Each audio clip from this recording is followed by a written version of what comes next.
मेरी वीडियो में एक स्पेशल गेस्ट और मेरे गुरुजी समर्थ दत्त जी, जिनको हम दादा कह के बुलाते हैं, श्री नलिन पंड्या को मैं ले आई हूँ। एक ज्योतिष का जो है रेयर सब्जेक्ट, जिसमें कुछ ही ज्योतिष ने शायद डिस्कस की है या इसके ऊपर कुछ सोच विचार किया है। तो ये जो टॉपिक है मेरा, ये है कि जो आनुवांशिक बीमारियां जो होती है, जीनेटिकल डिजीज जिसको हम बोलते हैं, वो बीमारियां हम एस्ट्रोलॉजिकली तांत्रिक वे पे ग्रहों से और नक्षत्र से क्या जान पाते हैं, इसके कुछ योग कुंडली में होते हैं। तो ये एक पहला सवाल मैं मेरे गुरुजी से पूछना चाहूंगी। जय साईनाथ गुरुजी। तो मेरा ये पहला सवाल है कि जो जीनेटिकल बीमारियां होती है, क्या वो हम इसको किसको बोलते हैं? पहले तो इसका हमें डेफिनेशन चाहिए। या जो हमारे माता पिता थे या हमारे माता पिता को उनके माता पिता थे, वंशीय बीमारियां। जैसे मैं आपको बताऊं कि आप उत्पत्ति देखते हैं, हम सोचते हैं कि हमारे फैमिली में अबाउट 45 या 46 की एज में हार्ट अटैक से डेथ हो गई। मेरे दादा की भी ऐसे हुई थी, मेरे पापा की भी हुई थी, और मुझे भी लगता है कि मुझे ऐसा हो सकता है। ऐसा होता क्यों है? सबसे पहले बात ये जेनेटिकल बीमारियां, पहले आप समझो कि जेनेटिक होता क्या है। स्त्री के और पुरुष के संबंध के बाद हमारे रंगसूत्र, जिनको क्रोमोसोम्स कहते हैं, ये मेडिकल साइंस है। और बड़ी मजे की बात है, मैं आपको बड़ी नम्रता से कहता हूँ, अगर कोई एस्ट्रोलॉजर डॉक्टर होता है या डॉक्टर एस्ट्रोलॉजर बनता है, तभी इनके बारे में वो सोच सकता है या ठीक से बता सकता है या जान सकता है। हमारे रंगसूत्र की 23 पेयर होती है। पति पति के संबंध के बाद 23 क्रोमोसोम के रंगसूत्र की पेयर उनकी तरफ से आती है, 23 पुरुष के तरफ से आती है। 22 पेयर ओनोमर्स होती है, एक सी होती है, उसमें कोई फर्क नहीं होता। ओके, तो 23 का जो होता है वो मेल या फीमेल डिसाइड करता है। सेक्स डिसाइड करने के लिए 23वां रंगसूत्र की पेयर होती है, वो डिसाइड करती है। आज जेनेटिक साइंस इतना आगे निकल गया कि हम कभी पेपर में पढ़ते हैं कि 20 वर्ष बेटा मिला, तो उनका बाप कौन है या उनकी माँ कौन है।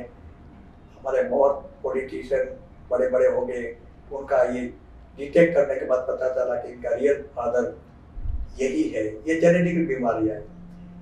तो ये खाली बच्चा का पिता माता कौन है वो जानने के लिए नहीं है।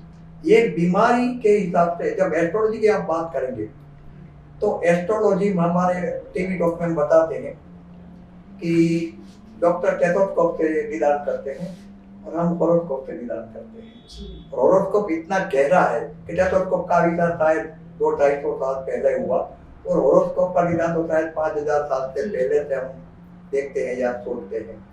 तो ये हमारे ऋषि मुनियों ने, हमारे तंत्रज्ञ के माध्यम, हमारे वेदों के ज्ञाता, हमारे साधनाओं के जो महर्षि हुए, जैमिनी हुए, पराशर हुए, व्यास हुए, वराहमिहिर हुए, सहदेव जी हुए, तो इन लोगों की तप की ताकत, ज्ञान प्राप्त करने की एक भूख, वो लोगों ने इतनी गहराई से ये क्रोमोसोम के बारे में या जेनेटिकल साइंस के बारे में सोचा है। मगर जब तक आप डीएनए या जेनेटिकल बीमारी को समझेंगे नहीं, तब तक इसके बारे में आप नहीं सोच सकते। तो आपने मुझे बताया कि ये कैसे पता चलता है। तो जेनेटिक बीमारियां सबसे पहले हम देखते हैं, हमने बहुत से फैमिली देखे हैं कि अगर उनकी मौसी को, उनकी नानी को लिकोडर्मा है, सफेद दाग की बीमारी हुई, तो किसी न किसी वजह से अगर 2-4 बेटी है वो दूसरे फैमिली में, उनकी बेटी के फैमिली में, तो उनको एक को ये लिकोडर्मा आता है। जैसे डिप्रेशन है, फ्रस्ट्रेशन है, या हम मेनिया कहते हैं, उन्माद या पागलपन कहते हैं। पागलपन कोई ना कोई उम्र में ये कभी कभी डिटेक्ट होता है। वो हमें एकदम पता चलता है कि ये बंदा, ये बहन, ये बेटी, ये उम्र में इनको ये डिप्रेशन आएगा, ये सुसाइड करेगी या ये भाग जाएगी, कुछ ना कुछ होगा। It is all related with genetic science. हमारे सब दर्शक मित्रों में खास ये कहना चाहता हूँ, मॉडर्न एस्ट्रोलॉजी में जब पत्री देखी जाती है, खास करके हम क्रॉस मैचिंग करते हैं लग्न के बारे में, तो हमारे जो गुण बता है, गुण is nothing only genetical combination and analysis. गुण के बारे में बताया, योनि क्या है, गण क्या है, ये क्या है, वो क्या है, वो पूरा जेनेटिकल साइंस का जो एक प्लेटफॉर्म है या एक जो सर्टिफिकेट है, वो हम नाड़ी दोष से निकालते हैं। हम बोलते हैं कि नाड़ी दोष में बोलते हैं एक नाड़ी होती है तो शादी नहीं होती, क्यों? क्योंकि उनके क्रोमोसोम में कहीं ना कहीं लफड़े हो सकते हैं, इनकी वजह से उनके होने वाले बच्चों में ये बीमारी हो सकती है। तो होगी इसके ऐसा नहीं है। हम जो ग्रह होते हैं, प्लेनेट होते हैं, उनसे जान सकते हैं जी। या सिर्फ मेडिकल रिपोर्ट ही करानी पड़ती है? जी, मैं आपको, आपने बहुत अच्छा सवाल पूछा सोनल जी, मैं आपको एक बात बताता हूँ। मॉडर्न एस्ट्रोलॉजी में जब भी आप क्रॉस मैचिंग करो तो उनके साथ साथ आप मॉडर्न टेक्नोलॉजी का भी आपको इस्तेमाल करना चाहिए। हमने हमारी लाइफ में 5-7 हजार बच्चों के पत्र देखी है, हम उनको जरूर कहते हैं शादी से पहले कि लड़की का मेंस्ट्रुएशन कैसा है, या और कोई एंडोमेट्रियोसिस है, एंडोमेट्राइटिस है, एडोमेट्रियोसिस में प्रॉब्लम है, या उसमें स्त्री बीज नहीं बनते, उनकी एक बार ब्लड टेस्ट करवाओ। हर बेटे को हम कहते हैं कि आपके स्पर्म के काउंट कराओ। अगर इनसे पता चलता है कि आने वाले दिनों में अगर ये शादी करेंगे तो उनको कोई हैंडीकैप बच्चा नहीं पैदा होना चाहिए। जैसे थैलेसीमिया कहते हैं, थायराइड है, अगर थैलेसीमिया मेजर माइनर है तो हम कभी कभी माइनर और मेजर की शादी होती है तो कभी कभी बच्चे को ये बीमारी होती है, और पूरी जिंदगी माँ बाप वो बच्चे को ब्लड ट्रांसफ्यूजन में कमाई खर्चा कर देते हैं। तो खाली मंगल बलवान है, गुरु बलवान है, बच्चा अच्छा कमाता है, वो तो छोटी बात हो जाती है। आने वाले दिनों में जो लोग शादी करने जाते हैं उनको उनकी वंशीय बीमारी तो नहीं है, ये देखने के लिए हमारे गुण का परिवर्तन हमारे महात्माओं ने दिखाया था। और जब तक ये आप मॉडर्न एस्ट्रोलॉजी को खाली नहीं समझेंगे तो हम आने वाले कोई पति पत्नी या बेटे बेटी को हम ठीक से गाइड नहीं कर सकते, वो हमारी कमजोरी बन जाती है। क्योंकि उसने तो आपके पर पूरा भरोसा किया था कि सर जी, दादाजी, महात्मा जी ये होगा कि नहीं, तो हमारी पहली फर्ज बनती है कि आने वाली गुण मैचिंग जो होता है, मैच मेकिंग में जो गुण मैचिंग ही नाम है जेनेटिक मैचिंग, जेनेटिक मैचिंग, और जिसको हम बोलते हैं कि भाई नाड़ी दोष, हम नाड़ी दोष कहते हैं, गण दोष कहते हैं, योनि दोष कहते हैं, ये सब मतलब अष्टकूट मिलान वाला जो अष्टकूट मिलान है वो पूरा जेनेटिक वो का पूरा जेनेटिक का है, तो उसको मिला के ही शादी करें। एक पहला पॉइंट ये आ गया। और मेरा सवाल ये है दादा से कि जन्म कुंडली से क्या हम ऐसे रोग ढूंढ सकते हैं, ऐसी बीमारियां हम उसमें से पता कर सकते हैं कुंडली से या प्लेनेट से, जन्म पत्री से? जन्म पत्री का निर्माण ही इसीलिए किया है जी, हमारी जिंदगी सुखमय जाती है, स्वस्थ जाती है, तंदुरुस्त जाती है। हम भगवान ने जितना आयुष्य देता है वो आयुष्य हॉस्पिटल के चक्कर काटते पूरा करेंगे या अपनी जिंदगी बड़ी मजे से सुख से हम पसार करेंगे, ये देखने के लिए। मैं आपको बताऊं, जेनेटिक साइंस में ये सबसे बहुत जरूरी आती है। कुछ ना कुछ युति ऐसी होती है, प्रतियुति होती है, या ग्रहों की चाल या स्थिति ऐसी होती है, एक सेकंड में अच्छे एस्ट्रोलॉजर पता चल जाता है कि यहाँ कुछ ना कुछ इश्यू है। जैसे शनि राहु, मंगल राहु, सूर्य राहु, केतु चंद्र, मंगल केतु, जैसे जैसे युति दोष करते हैं। हम उनको काम कहते हैं कि गुरु राहु का चंडाल योग होगा। हम खाली आर्थिक बाबतों में सोचते हैं, मगर चंडाल योग का मतलब खाली उनके पास पैसे नहीं है, निर्धनता नहीं है। शायद ऐसे मैंने जातक भी देखे, उनके पास करोड़ों रुपये है, मगर बीमारी के चक्कर में ही वो चंडाल होते जाते हैं। तो गुरु राहु ये इंडिकेट करता है कि बीमारी। मंगल राहु अगर जब ये जन्म लग्न, चतुर्थ स्थान, पंचम स्थान पूर्व जन्म से देखा जाता है। हम खाली बच्चे देखते हैं, विद्या देखते हैं, मगर पूर्व जन्म भी हम वहीं पे देखते हैं। पूर्व जन्म देखते हैं, साथ में छठा स्थान भी देखते हैं, सातवां स्थान भी देखेंगे, क्योंकि आने वाली बेटी हमारी पत्नी बनती है तो सातवां स्थान भी आठवां भी देखना है, नौवां भी देखना है। हमारा दादा, हमारे पूर्वज देखते हैं। ये सब इम्पोर्टेंट फैक्टर है कि इनके बारे में अगर यहाँ कोई ऐसी युति प्रतियुति, 2 ग्रहों की युति हुई, 3 ग्रहों की युति हुई, 4 ग्रहों की युति हुई। अब कभी कभी हम क्या कहता है कि मकर का गुरु है, मगर वहाँ शनि भी पड़ा है, तो शनि तो अपने घर में बलवान है, तो आप खाली भौतिक या संपत्ति के बारे में देखते हैं, तो उनको होगा क्या? उनको मैं बताऊं सोनल दीदी कि शनि अपने घर में है और गुरु वहां कमजोर या नीच का कहते हैं, तो उनको क्या होंगे, बोन मेरो के प्रॉब्लम हो सकते हैं, यानी ब्लड कैंसर हो सकता है, ल्यूकेमिया हो सकता है। अगर यह युति जन्म लग्न में हुई तो गुरु की महादशा में चंद्र का अंतर आएगा, उसमें गुरु की महादशा में शनि का अंतर आएगा, उसमें चंद्र का प्रत्यंतर आएगा, तो ये बातें हो सकती है। अच्छा, तो ये हमने जाना कि ग्रहों की युति प्रतियुति से हम देख सकते हैं। तो मुझे ये मेरा अगला क्वेश्चन मेरा ये आ रहा है कि एक ही फैमिली मेंबर्स है, तो क्या उनमें ये सेम युति मिलेगी हमें? आपको आश्चर्य होगा, मैंने एक दो फैमिली के कुछ ऐसे कॉम्प्लिकेटेड हॉरोस्कोप मैंने देखे, तो मैंने कम से कम वो फैमिली के मैंने 22 मेंबर की पत्री देखी, जो अलग अलग शहर में अलग टाइम पे अलग साल में उनका जन्म हुआ था जी। तो कहीं ना कहीं मुझे या किसी का मुझे धन स्थान में शनि राहु मिला, किसी को मंगल राहु मिला, कहीं सूर्य राहु मिला। तो ये बड़ा रिसर्च के हिसाब से मैंने 22 पत्र देखने के बाद लगा कि कुछ न कुछ ऐसी बातें ये फैमिली में परंपरा से चली आती है। फिर उनके बहुत बुजुर्ग दादा ने बोला कि हमारे फैमिली में सब ब्रेन स्ट्रोक में ही मरते हैं, और खास एज बताई कि 60 या 62 के आसपास जब ये हमारे घर के कोई भी व्यक्ति पहुंचती है तो बाथरूम में उनका पैर स्लिप हो गया या स्कूटर से स्लिप हो गए या वो पावागढ़ चढ़ने गए थे वहां वो स्लिप हो गए, तो ब्रेन स्ट्रोक, ब्रेन हेमरेज या अगर बंदा कोई बच जाता है तो पैरालिटिक होके दिया। तो ये 22 फैमिली मेंबर में से 7 लोग तो ऐसे थे ब्रेन स्ट्रोक से चले गए।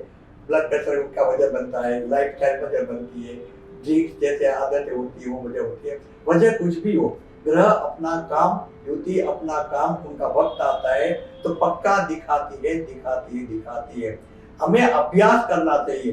जब आप एक ही प्रकार के युति, शनि राहु, शनि मंगल, हम बोलते हैं मंगल चंद्र का बहुत पूर्ण लक्ष्मी योग है, तो पूर्ण लक्ष्मी योग है, मंगल के सामने चंद्र के साथ मंगल चंद्र की युति कहीं भी हुई है, एकदम बंदा सामने से या राहु की दृष्टि आ गई या शनि की दृष्टि आ गई या कुछ न कुछ ऐसे अनबिलीवेबल, अनप्रिडिक्टेबल योग बनेंगे, तो मंगल चंद्र क्योंकि पैसे बहुत देगा मगर वो डॉक्टर के लिए देगा, हमारे लिए शायद वो काम के नहीं बनते हैं। तो हमारे ग्रहों की युति आप ठीक से याद करेंगे कि जन्म लग्न, चतुर्थ स्थान, पंचम स्थान, षष्टम, सप्तम, अष्टम एंड भाग्य। अगर ये कहीं ना कहीं, और 12वां स्थान को हमें भूलना भी नहीं चाहिए क्योंकि कर्ज वहां से आएगा। और बंधन योग ऐसा नहीं कि आप जेल में जाएंगे, बंधन योग है हॉस्पिटल में आप बेटी पर लगा के पड़े, वो एक प्रकार का बंधन योग है। हमने बहुत से फैमिली को कोरोना में तड़पते मरते चीसकते देखा है। तो ये कोरोना की बीमारी एपिडेमिक बीमारी कहते हैं, संक्रामक व्याधि है। समाज के 100 घर में से 90 घर ऐसे थे कि हाँ कुछ बंदे ठीक भी हो गए, कुछ चले भी गए। तो ये बीमारी, एपिडेमिक बीमारी 90% लागू करता है।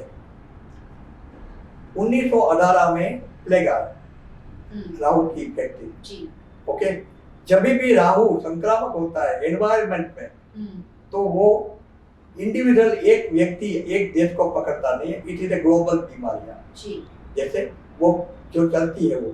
तो ये ग्रहों की संकेत, आप कोई भी पत्री देखेंगे तो सबसे पहले उनके पास कितने पैसे, उनके बारे में बाद में सोचना, वो जातक की हेल्थ कैसी है और वो साथ कितना जिंदा रहने वाले हैं। जिस तरह से गुरुजी ने बताया कि नक्षत्र और उसका चरण हमें बताते हैं कि घटना कौन सी महादशा में घटित होगी और कौन से समय में घटित होगी। जैसे उन्होंने बोला कि चंद्र की जितनी डिग्री आएगी, मून की जितनी डिग्री है, उस दौरान जो भी नक्षत्र मैलिफिक है उसका और जो चरण का है वो अंतरदशा जब आएगी तब वो पर्टिकुलर टाइम आएगा जब एक बंदा या बंदी नेटिव जो है वो बीमार रहेंगे। तो अब मेरी गुरुजी से ये विनती है, मैं उनसे पूछना चाहूंगी कि हमें कुछ मंत्र थेरेपी, यज्ञ थेरेपी या कुछ भी हो, तंत्र थेरेपी, जिस किसी भी मार्ग से हम ये जेनेटिकल बीमारी से अगर हम फ्री हो सकते हैं, टेंशन फ्री हो सकते हैं। तो ऐसे कोई उपाय जो कॉमन है, जो हर एक इंसान कर सकता है, क्योंकि ऐसी कोई कुंडली नहीं होगी जहाँ कोई जेनेटिक बीमारी वो इंसान या बंदा लेके ना आया हो। जैसी बीमारियां होती है तो हम ग्रहों के एकदम क्लियर पोजीशन हमारी पृथ्वी में हम देखते हैं, वेरी क्लियर पोजीशन। मैं आपको बताऊं, मेरे 50 साल के करियर में मैंने लाखों लोगों को मैं मिला हूँ और इसमें से करीबन 30 to 40% लोगों को मैंने जन्म कुंडली में कुछ ना कुछ ऐसे इश्यू देखे हैं। तो सबसे पहले आप किसी की पत्री देखो, मेरे सब दोस्तों को मैं गुजारिश करूंगा कि किसी की पत्री देखो तो 4-5 बातें सबसे पहले आप देख लो। उनके को भी कुछ भी सवाल हो उनसे आप फोकस नहीं करना। सबसे पहले देखो जातक की आयुष्य कितनी है।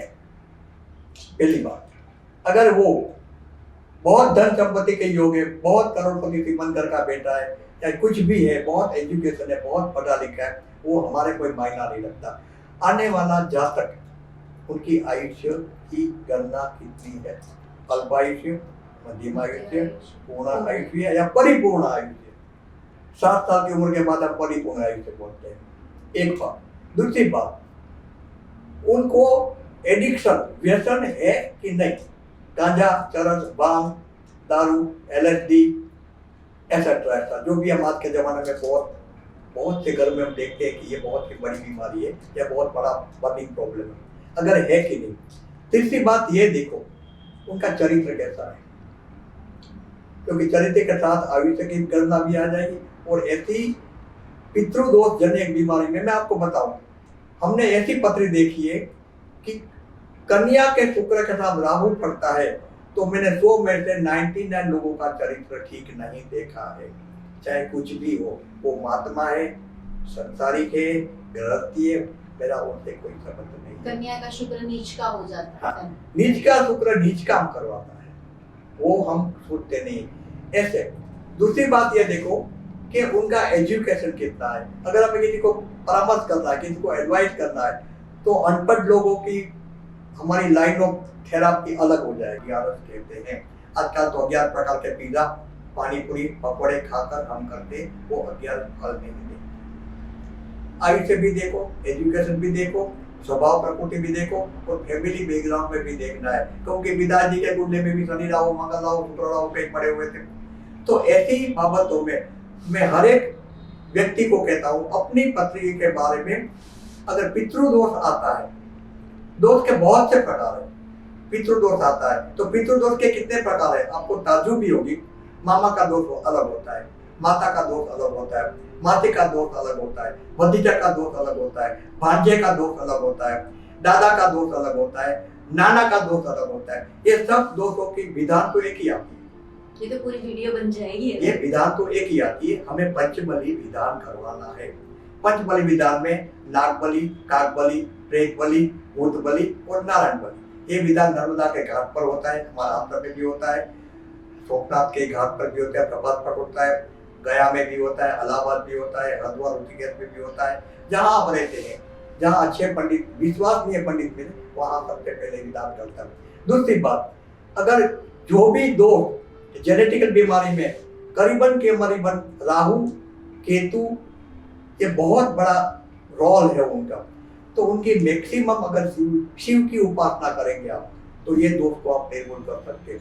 मगर आप ऐसा बोले कि मैंने आपको बताया कि सोनल दीदी आपको मृत्युंजय मंत्र के जाप करने हैं 1.25 लाख, आप बोलेंगे मैं पंडित से करवाऊंगी, तो ये नहीं चलता है। अगर आप भूखे हैं तो आपको ही खाना है, आपके बदले में खाऊंगा तो उनका कोई परिणाम नहीं मिलता है। आप छोटे छोटे उपाय करो, जैसे आप 11 करो, जैसे मैंने बताया ऐसे करो, शिव जी के मंदिर में जाओ तो भी ठीक है, मृत्युंजय मंत्र के जाप करो, ठीक है। और बहुत बड़ी बात मैं आपको गहराई से बताऊंगा हमारे तंत्र की दुनिया में मैं 50 साल से जुड़ा हुआ हूँ। मैंने 18 साल की उम्र में कापालिक दीक्षा लिया। राहु का अधिकार, उनका नाम है गोमेद। गोमेद यानी गोबर, गाय के गोबर से छान से पैदा हुआ वाला। उनका इतिहास अलग है, वो कैसे पैदा हुआ वो बात इतिहास की बातें हम नहीं करेंगे। गोमेद, गोमूत्र या गाय की सेवा, राहु के साथ जुड़े हुए कोई भी ग्रह की युति प्रतियुति के नष्ट का 100% नहीं मगर 1000% निवारण करती है। मैंने ऐसे बंदे भी देखे हमारे आसपास के आजू बाजू में कि दादा इनको बच्चे नहीं हो रहे हैं। मैंने कहा कुछ नहीं, उनको बोलो कि घर में गाय लाओ, कि वो तो हो सकेगा, खेती बाड़ी है तो गाय लाए। बोला बेटी अभी तुझे इनकी सेवा करनी है। फिर साल भर के बीते हैं कि दादा अभी मैं पेट से हूँ और सब ठीक ठाक है। तो मैंने क्या किया? मैंने तो कुछ नहीं किया। उन्होंने गाय की सेवा किया, गोबर उठाया, गौमूत्र उठाया। मतलब हो सके तो फ्रेश गौमूत्र 2 चम्मच रोज पियो। राहु का पूरा अधिकार। मैं आपको ये बताऊंगा, राहु हमारे नकलेस ग्लैंड पे काम करता है। Pituitary, thyroid, pineal, suprarenal, adrenal, thymus, testicle और बहनों के अंदर ओवरी, इनका पूरा अधिकार राहु महाराज का है। और जो भी जेनेटिकल बीमारी आती है उनकी सबसे पहले कोई ना कोई उनकी ग्लैंड डैमेज होती है या खराब होती है या नुकसान होता है, चाहे जन्म से हो, कोई बीमारी से हो, कोई इंजरी से हो या अपने व्यसन से हो। तो सोना दीदी इनके उपाय में सबसे ज्यादा अच्छा है लघु रुद्री के पाठ, हो सके तो खुद करो। अगर मंगल के साथ राहु का कंजक्शन बनता है तो आप नवचंडी भी कर सकते हैं, कुंजिका स्तोत्र के पाठ कर सकते हैं, आप काय भैरव या मट्टू भैरव की उपासना कर सकते हैं, आप जिस पंथ में मानते हो। शनि के साथ आप शनि के पाठ भी कर सकते हैं, मगर हनुमान जी महाराज के भी जाप कर सकते हैं। वो आपको आपके विद्वान ज्योतिष मित्र इनके बारे में एग्जैक्ट डिस्क्रिप्शन लिख पाएंगे कि आपको ये काम करना है। हमारे ऋषि मुनियों ने जितनी बीमारी हुई वो बीमारी की उत्पत्ति होने से पहले उनके उपचार हमें बता दिए थे। हम अगस्त्य संहिता में देखते हैं, हमारा अंगूठा की छाप से हम फोरकास्टिंग करते हैं, ये बंदा ऐसा है, ये ऐसा है। तो अगस्त्य मुनि ने जितने लोग ये पृथ्वी पर जन्म लेके चले गए और अभी जितने हैं या आने वाले समय में जन्म लेने वाले हैं, सबकी जिंदगी का पूरा पृथक्करण एनालिसिस उसने अगस्त्य संहिता या नाड़ी संहिता में बताया है। आपको खोज अच्छे एस्ट्रोलॉजर की करनी बहुत जरूरी है। जो एस्ट्रोलॉजर के घर में बच्चे नहीं हो रहेंगे वो आपके बच्चे के लिए कुछ नहीं कर पाएगा। क्यों? वो खुद का उपाय नहीं कर पाएगा तो आपके बारे में क्या बताएगा? अगर वो बताता है तो खाली उनकी आजीविका लिए बताता है। ये बातें आपको ठोक से बहुत गंभीरता से सीखनी चाहिए। और ये सब्जेक्ट मैं सब एस्ट्रोलॉजर मित्रों को और सब सुनने वाले मित्रों को बताऊंगा कि जेनेटिक साइंस के बारे में, जब क्रॉस मैचिंग के बारे में सोचो तब बहुत गहराई से क्रॉस मैचिंग के जाएंगे। उसमें पक्का बताया है कि ये बीमारी ये साल में, ये वक्त में, ये महीने में, ये तिथि को आएगी और वो शायद तिथि 1-2 आगे पीछे होती है, 1-2 दिन का। मैं आपको एक सोना जी एक एग्जाम्पल बताऊं। हमारे जैन महात्मा जी थे, आचार्य साहब थे, उसने मुझे एक बार खत लिखा था कि मुझे संस्कारा करना है, यदि पीड़ा नहीं हो शरीर को ऐसे मुझे समय निकाल के दो। वो महात्मा जी की उम्र 92 ईयर्स की थी, तो नेचुरली वो उम्र में वो ज्यादा कष्ट नहीं ले सकते। फिर मैं उनको ऐसी बातें हम पत्र व्यवहार से नहीं बता सकते, मैं उनको पर्सनली मिला अहमदाबाद में। मैंने बोला कि स्वामी जी महाराज साहब ये वक्त आपकी संसारे के लिए ठीक है, हम 4 दिन में सीख जाएंगे। और बाबा के आशीर्वाद से, सब वडीलों के आशीर्वाद से वो चौथे दिन शाम को 5:30 बजे वो सीख गए। ये हमारे ज्ञान के अभिमान लेने की बात नहीं है, मगर हमारी जो सोच है, हमारा शास्त्र की जो गहराई है, इतनी गहराई से ये बातें हमें बताई हुई है। हमारे पास बहुत गहराई से पढ़ना चाहिए। कोई एस्ट्रोलॉजर आपको सर्टिफिकेट तो मिल जाते हैं, आप क्वालिफाइड सर्टिफाइड बन जाएंगे, आप क्वालिफाइड नहीं बनेंगे। मैं आपको बताऊं, क्वालिफाइड बनते बनते एस्ट्रोलॉजी की दुनिया में कम से कम 15 साल लगते हैं जी। जब तक आपने 5-10 हजार लोगों की पत्री का अभ्यास नहीं किया तो आपको खुद को कॉन्फिडेंस नहीं आएगा। आपने किसी को बता दिया मैंने तुझे मंगल पहनाया तेरी शादी हो गई, ऐसा नहीं है मंगल पहनाने से शादी हो जाए। कभी कभी मंगल पहनाने से डाइवोर्स भी होते हैं, ये भी याद रखना। हम किसी को बोलेंगे कि तू राजकीय कार्य में काम करता है, आने वाले इलेक्शन में जीतता है, तो मैं तुझे माणिक का नंग दूंगा तो तू जीत जाएगा। माणिक का नंग तो दे दिया, मगर माणिक का सूर्य का नक्षत्र ऐसा था कि वो अश्विनी में पड़ा हुआ था, सीधा ब्रेन चौक आया, इलेक्शन तो एक बदल गया। तो रत्नों की पतंगी, साधना की पतंगी, मंत्रों की पतंगी, हमारे चंडी पाठ पे 700 श्लोक बताए हुए। 700 श्लोक के समिधाय, यज्ञ में समिधाय, वेदी में समिधाय, सबकी बदल जाती है। और हमारे पंडित जी गूगल, काले तल, जी। सफेद तल, श्रीफल और गाय का घी, एवरी क्लिप चामुंडा विशेष करके हमारा यज्ञ परिपूर्ण करते हैं। 700 श्लोक का हवन की सामग्री बदल जाती है। ठीक है, तो कहने की बात क्या है, हर एक ग्रहों की गहराई से खुद पहले समझना सीखो।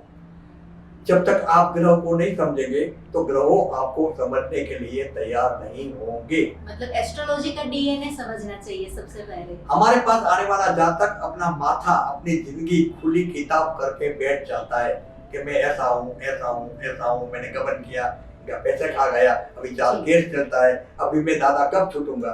तो सबसे पहले कहना चाहिए, जितना पैसे खाया है, जिसका भी खाया है, उनको पहले मिलने जा कि भाई मैं पैसा तो दे दूंगा, अभी मेरे हालात या समय ठीक नहीं है। उनके उपाय मैं दे नहीं सकता, क्योंकि अनिति के काम में कोई भी तंत्र मंत्र साधना कोई भी काम नहीं करती। और दूसरी बात बड़ी नम्रता के साथ कहता हूँ, इतने ये विधि के इतने पैसे होंगे ये भूल जाना। हमारे पंचबली का विधान होता है महाराष्ट्र में, करीबन लास्ट 20 साल से तो समझो, 20 साल पहले भी हमारे पंडित जी थे, वो 50,000 रुपए लेते थे। क्यों, वो भी बताओ। अब 5 लोग आए, 10 लोग आए, आपका खाना पीना, रहना, चाय पानी, नाश्ता, जो भी सामान चाहिए वो सामान, नौका का किराया, पीले आप नर्मदा में विसर्जन करने जाएंगे तो नौका वाला का किराया, जो नौकर चाकर हमारी सेवा करते हैं, हमारे पीठ बना देते हैं, हमारे खीर बना देते हैं, पंडित जी का, ये सब बातें मिलाकर तो बड़ी मुश्किल से पंडित जी के हाथ में 10,500-12,000 रुपए से ज्यादा आते नहीं। मगर 20 साल में ये चार्ज कभी अब तक तो बदला नहीं है। जब 5 रुपए का एक सिंपल आता था, आज वो सिंपल शायद 30 रुपए का आता है। मगर जब तक ये विधान करना है तो बड़ी श्रद्धा से, पूर्ण समर्पित भाव से करेंगे तो जेनेटिक्स क्या है कि ग्रहों के हिसाब से, मेरा खुद का तजुर्बा है मेरी 75 साल की एज में, कि काफी अच्छे रिजल्ट मिलते हैं। मैं ऐसा दावा नहीं करूंगा कि मेरे ज्ञान से मैंने बहुत से लोगों को ये तकलीफ से निकाला है, मैंने निकाला नहीं है, मगर उनके आने वाली भूखों में, बच्चों में ये दोष के खराब परिणाम नहीं मिले, इतना तो हम कर सकते हैं। इसके बारे में सोना दीदी आप जब भी सोचे तो आपको करना और ज्ञान संपादित करना बहुत जरूरी है। और दूसरी बात की मैं इजाजत चाहूंगी कि जो हमने अब तक इसके ऊपर जितनी भी कुंडलियां रिसर्च की है, हमने 200 के ऊपर कुंडलियां रिसर्च की है ये जेनेटिकल बीमारियों के ऊपर, तो उसमें से मैं 3 से 4 आपसे डिस्कस करूंगी। एक ही फैमिली के बंदे हैं जिसमें सेम कॉम्बिनेशन है, वो मैं लैपटॉप के थ्रू आपको इसी वीडियो में बताऊंगी। और जो उपाय इन्होंने मुझे बताया उसमें से मैं आपको सब कुछ बता दूं। पहले थोड़ा सा कि एक तो पंचबली विधान इन्होंने कहा है, रुद्री पाठ इन्होंने कहा है, चंडी पाठ के कुछ श्लोक इन्होंने कहे हैं, तो वो आप कॉमन उपाय में ये कर सकते हैं। क्योंकि पंचबली में क्या होगा, कुंडली में जितने भी दोष होंगे, मातृ दोष, पितृ दोष, मामा का, नानी का, दादी का या वॉटेवर जो भी दोष है, वो सारे उसमें उसका निवारण हो जाएगा। तो इंसान को लाइफ में एक बार पंचबली तो जरूर करानी चाहिए। और मैं इसके साथ ये वीडियो पूरा करते हुए गुरुजी का धन्यवाद करूंगी, चरण स्पर्श। और दूसरी जो वीडियो है वो टेक्निकल लैंग्वेज के साथ थोड़ा सा मेडिकल एस्ट्रोलॉजी ऐड करने वाली वीडियो है जो मेरी आने वाली है, उस पर भी हम थोड़ा सा डिस्कस करेंगे जो नेक्स्ट मेरी वीडियो में आएगा। Thank you. नमस्कार। Thank you.